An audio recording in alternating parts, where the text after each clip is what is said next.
ধর্মকে ব্যবহার করে জনগণকে বিভ্রান্ত করার চেষ্টা করছে একটি দল, বলেছেন মির্জা ফখরুল। 2 দশক পর কাল বরিশাল যাচ্ছেন তারেক রহমান, উচ্ছ্বসিত নেতাকর্মীরা। চোরাগোপ্তা পথে কেউ ক্ষমতায় যেতে পারবে না, পচা রাজনীতি নয়, 24-এর যুব সমাজ পরিবর্তন চায়, বলেছেন জামাত আমির। বাংলাদেশের স্বাধীনতার ইতিহাস নিয়ে মিথ্যাচার করেছেন জামাতের আমির, অভিযোগ মাহদি আমিনের। ডাক্তার শফিকের বক্তব্যে স্তম্ভিত বিএনপি।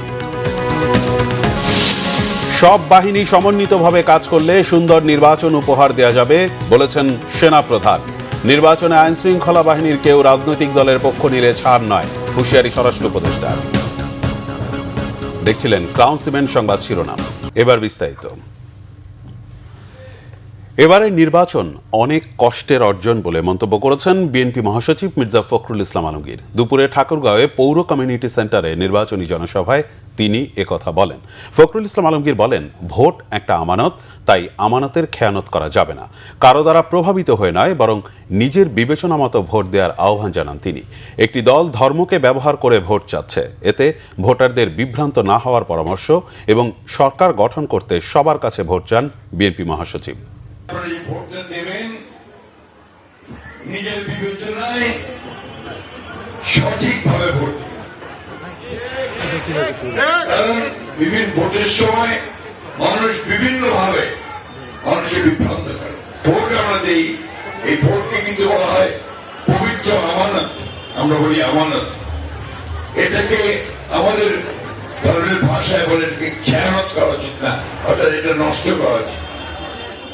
আমরা সেই ব্যক্তিকে ভোটটা দিব যে ব্যক্তি সঠিকভাবে সেই ভোটের মর্যাদা রক্ষা করবে। 2 দশক পর আগামীকাল বরিশাল যাচ্ছেন তারেক রহমান। নগরীর বেলস পার্ক ময়দানে নির্বাচনী জনসভায় বক্তব্য রাখবেন তিনি। তার সফরকে কেন্দ্র করে নেওয়া হয়েছে ব্যাপক প্রস্তুতি। বেশ উচ্ছ্বসিত দলটির নেতাকর্মী সহ সাধারণ মানুষ। এই অঞ্চলের উন্নয়নের প্রতিশ্রুতির জন্য অধীর অপেক্ষায় বরিশালবাসী। বিস্তারিত জানাচ্ছেন বরিশাল প্রতিনিধি শাহিন হাসান। দফায় দফায় প্রস্তুতি সভা। বিএনপি চেয়ারম্যান তারেক রহমানের বরিশাল সফরকে কেন্দ্র করে উজ্জীবিত নতুন প্রজন্ম, তাকে ঘিরে নানা আকাঙ্ক্ষা তাদের। বরিশালে কেউই উন্নয়নের কিছু করে না। আপনি ধরেন বলা থেকে গ্যাস আসলে অনেক কর্মসংস্থান হইতে, এগুলো তো হইতেছে না। বেকার তো আছে, ব্রিজ দরকার, এরপর ওই ধরেন গ্যাসের সংকট, তারপর ওই নানান কিছুই আছে। সব জায়গায় ট্রেন লাইন আছে, আমাদের এই বরিশাল বিভাগে কোনো ট্রেন লাইন নেই। স্মার্ট বাংলাদেশ গড়তে তারেক রহমানের আইডিয়া শুধু নতুন প্রজন্মের নয়, বাংলার প্রত্যাশা পূরণ করবে আশা নেতাকর্মীদের।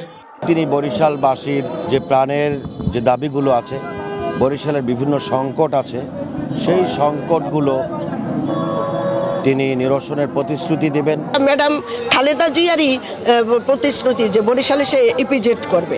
সারা বিশ্বের যা কিছু সুন্দর, জনগণের কল্যাণকর এবং একটা কল্যাণ রাষ্ট্র প্রতিষ্ঠার জন্য যা দরকার, এরকম একটা প্ল্যান উনি তৈরি করেছেন। বিভাগের বেসরকারি প্রাথমিক বিদ্যালয়ের শিক্ষকরাও নিজেদের চাওয়া পাওয়ার কথা জানাতে চান তারেক রহমানকে। আমাদের স্কুল চলমান, আমরা সরকারের সবকিছু সেবা দিয়ে আসছি, আমরা বই পাই, আমরা 1 তারিখে বই উৎসব পালন করছি। আমলাতান্ত্রিক জটিলতা ফেলে আমাদেরকে স্কুলগুলো জাতীয়করণ দিচ্ছে না। 27/5/12 সালের পূর্বে স্থাপিত ও দলিলকৃত যত স্কুল আছে এগুলো করবে, কিন্তু ওই নীতিমালার আওতায় থাকতেও রাজনৈতিক প্রতিহিংসার শিকার ও আমলাতান্ত্রিক জটিলতার জন্য আমাদের এই বিদ্যালয়গুলো বাদ পড়ছে। এই জন্য আমরা জাতীয়করণ চাচ্ছি। এদিকে বরিশাল নিয়ে শহীদ রাষ্ট্রপতি জিয়াউর রহমানের সরকারের পরিকল্পনা আর বেগম জিয়ার অসমাপ্ত কাজ সম্পর্কে তারেক রহমানকে জানাতে চান স্থানীয় নেতারা। তারেক সাহেব রাজনীতিটাকে ভিন্নভাবে করতেছেন, আপনারা দেখতেছেন না, স্টেজে ভিড় নেই এবং তিনি এমপিদের পরিচিতি করাই দিতেছেন এবং ডিসিপ্লিন মেনটেন করার ব্যাপারে এটা বিএনপির এটা মানে একটা চমৎকার একটা সিদ্ধান্ত। তারেক রহমানের জনসভায় আমরা অতীতে যে কোনো সময়ের চাইতে বেশি জনসমাগম সমাবেশ করার জন্য আমরা সর্বাত্মক উদ্যোগ ইনশাআল্লাহ গ্রহণ করব। বিএনপি চেয়ারপারসন তারেক রহমানের এই সফরে অবহেলিত বরিশালের উন্নয়নের রূপরেখা ফুটে উঠবে বলে প্রত্যাশা সাধারণ মানুষের। শাহিন হাসান, বাংলা ভিশন, বরিশাল। চোরাগোপ্তা পথে কেউ ক্ষমতায় যেতে পারবে না, পচা রাজনীতি নয়, 24-এর যুব সমাজ পরিবর্তন চায়। কিশোরগঞ্জের জনসভায় একথা বলেছেন বাংলাদেশ জামাত ইসলামের আমির ডাক্তার শফিকুর রহমান। সকালে কিশোরগঞ্জের কটিয়াদি সরকারি কলেজ মাঠে জেলা জামাতের নির্বাচনী জনসভায় তিনি একথা বলেন। আমির বলেন, আগামীর বাংলাদেশ হবে একটি মামলাবাজ মুক্ত, চাঁদাবাজ মুক্ত, শোষণ মুক্ত, পারিবারিক দাপট ও জমিদারি মুক্ত বাংলাদেশ। ডাক্তার শফিকুর রহমান কথা দেন, ক্ষমতায় গেলে ইনসাফের ভিত্তিতে সমস্ত শক্তি দিয়ে মানুষের আস্থার প্রতিদান দেবেন। জনসভায় কিশোরগঞ্জ জেলা জামাতের আমির অধ্যাপক মোহাম্মদ রমজান আলীর সভাপতিত্বে 11 দলীয় জোটের নেতারা বক্তব্য রাখেন। আমরা আমাদের প্রিয় জাতিকে আর ভাগ টুকরা টুকরা করতে কাউকে সুযোগ দেব না। অতীতের কাসম শেষ, ওগুলা জনগণ এখন শুনতে চায় না। ওগুলা শুনিয়ে শুনিয়ে জনগণকে ঘুম পাড়িয়ে রেখে জনগণের কপাল কিসমতে যারা হাইজ্যাক করেছে, লুণ্ঠন করেছে, তাদের জায়গা বাংলাদেশে আর হবে না।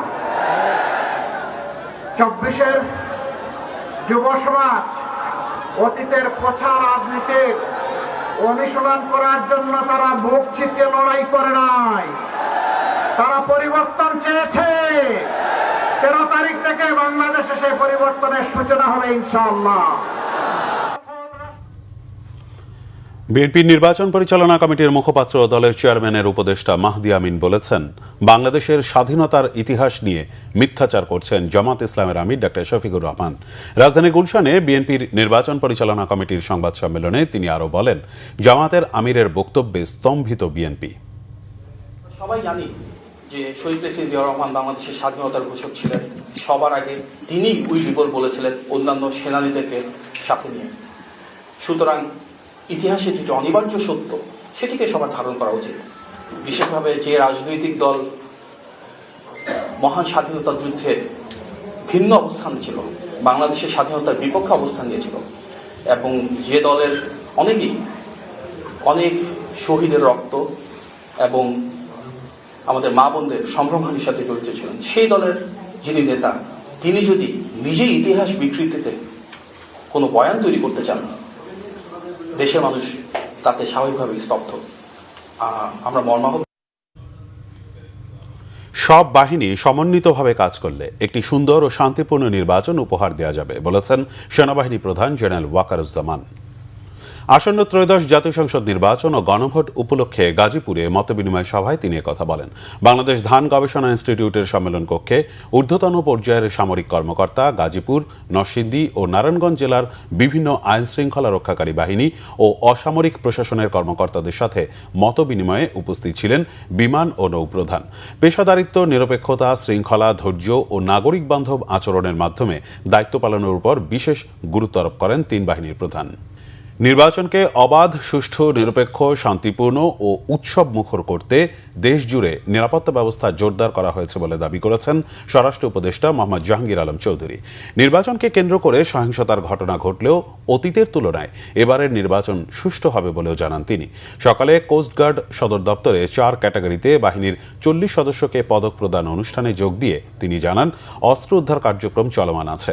আইন শৃঙ্খলা রক্ষায় নির্বাচন কমিশনকে নিরপেক্ষভাবে সহায়তা করতে কোস্টগার্ড সদস্যদের কড়া নির্দেশ দেন স্বরাষ্ট্র উপদেষ্টা।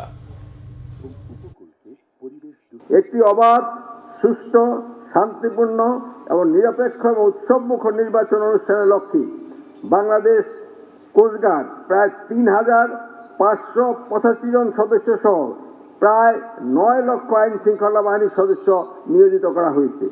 জাতীয় নির্বাচন আপনাদেরকে সম্পূর্ণভাবে নিরপেক্ষতার সাথে দায়িত্ব পালন করতে হবে।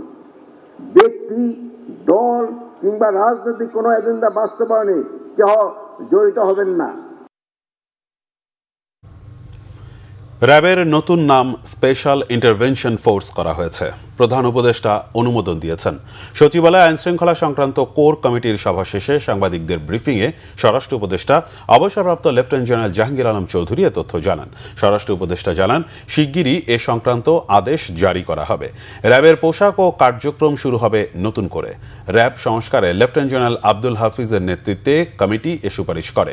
ব্রিফিংয়ে আরও জানানো হয়, সেনাবাহিনী এককভাবে এ পর্যন্ত 7,731টি অস্ত্র উদ্ধার করেছে। উপদেষ্টা দাবি করেন, পুলিশের কর্মক্ষমতা অনেক বেড়েছে, খুবই ভালোভাবে নির্বাচন করতে পারবে সরকার। র্যাবের পুনর্গঠনের বিষয়ে প্রধান উপদেষ্টা প্রতিরক্ষা জাতীয় সংহতি উন্নয়ন বিষয়ক বিশেষ সহকারী লেফটেন্যান্ট জেনারেল আব্দুল হাফিজ এর সভাপতিত্বে একটা কমিটি গঠন করা হয়েছিল। এই কমিটির র্যাবের যে নতুন নাম, আজকে থেকে এটা নতুন নাম করা হইতেছে স্পেশাল ইন্টারভেনশন ফোর্স, SIF। এটা সুপারিশ করেছে এবং মাননীয় প্রধান উপদেষ্টা এটা অনুমোদন দিয়েছে। চট্টগ্রাম 4 আসনের বিএনপি প্রার্থী আসলাম চৌধুরী, চট্টগ্রাম 2 আসনের বিএনপি প্রার্থী সরওয়ার আলমগীর ও শেরপুর 2 আসনের বিএনপি প্রার্থী ফাহিম চৌধুরীর নির্বাচনে অংশ নিতে বাধা নেই বলে আদেশ দিয়েছেন আপিল বিভাগ। তবে তাদের বিরুদ্ধে করা আপিলের অনুমতি চেয়ে করা আবেদন মঞ্জুর করেছে আপিল বিভাগ। ফলে আপিলের শুনানি শেষ না হওয়া পর্যন্ত তাদের নির্বাচনের ফলাফল প্রকাশ করা যাবে না বলে জানিয়েছেন আপিলকারী আইনজীবীরা। মঙ্গলবার প্রধান বিচারপতি জুবাইর রহমান চৌধুরীর নেতৃত্বাধীন আপিল বিভাগ এ আদেশ দেয়। এর আগে চট্টগ্রাম 4 আসনের বিএনপি প্রার্থী আসলাম চৌধুরী ও চট্টগ্রাম 2 আসনের বিএনপি প্রার্থী সরওয়ার আলমগীরের বিরুদ্ধে ঋণ খেলাপি এবং শেরপুর 2 আসনের বিএনপি প্রার্থী ফাহিম চৌধুরীর বিরুদ্ধে দ্বৈত নাগরিকত্বের অভিযোগ এনে আপিলের অনুমতি চেয়ে আবেদন করেন এই 3 আসনের জামাতের প্রার্থীরা। সুপ্রিম কোর্টের আপিল বিভাগ কর্তৃক আজকের এই আদেশের পর তাদের বিরুদ্ধে তাদের প্রতিদ্বন্দ্বী জামাতের প্রার্থীদের আনা অভিযোগ এবং সেই অভিযোগে তাদের নির্বাচনে প্রতিদ্বন্দ্বী থেকে সরে রাখার যে কৌশল, সেটা আর কাজ করলো না বলে আমরা মনে করি। আপিল বিভাগের এই আদেশের পরে তাদের নির্বাচনে প্রতিদ্বন্দ্বিতার পথ একেবারে সুগম হয়ে গেল। ঋণ খেলাপিরা যাতে পার্লামেন্টে যেতে না পারে, আপিলের ডিভিশন এটা শুনছে, আমরা তার জন্য সত্যি কৃতজ্ঞ। এই 3 জনের ব্যাপারে ইনশাল্লাহ আল্লাহ জনগণকে সিদ্ধান্ত নেওয়ার শক্তি দেখ। আর যাই হোক, রেজাল্ট পাবলিশ হচ্ছে না। টানা কর্মবিরতিতে স্থবির হয়ে পড়েছে চট্টগ্রাম বন্দর। সকাল 8টা থেকে শুরু হওয়া 24 ঘন্টার কর্মসূচিতে বন্দরের কোনো গেট দিয়েই পণ্যবাহী গাড়িকে প্রবেশ কিংবা বের হতে দেখা যায়নি। শ্রমিক নেতারা বলছেন, বন্দরের টার্মিনাল ইজারা দেওয়ার যে প্রক্রিয়া, তা থেকে সরকার সরে না আসলে এই কর্মসূচি চলমান থাকবে। বিদেশি প্রতিষ্ঠান ডিপি ওয়ার্ল্ডকে চট্টগ্রাম বন্দর পরিচালনার দায়িত্ব দেওয়ার চুক্তি প্রক্রিয়া বন্ধের দাবিতে 4র্থ দিনের মতো চলছে কর্মবিরতি। এদিকে বন্দর কর্তৃপক্ষের পরিচালক প্রশাসন ওমর ফারুক দাবি করেছেন, বন্দরে জেটির কাজ এবং জাহাজে কন্টেইনার হ্যান্ডেলিং চলছে। সংবাদ শেষ করব ক্রাউন সিমেন্ট শিরোনামগুলো আরেকবার জানিয়ে।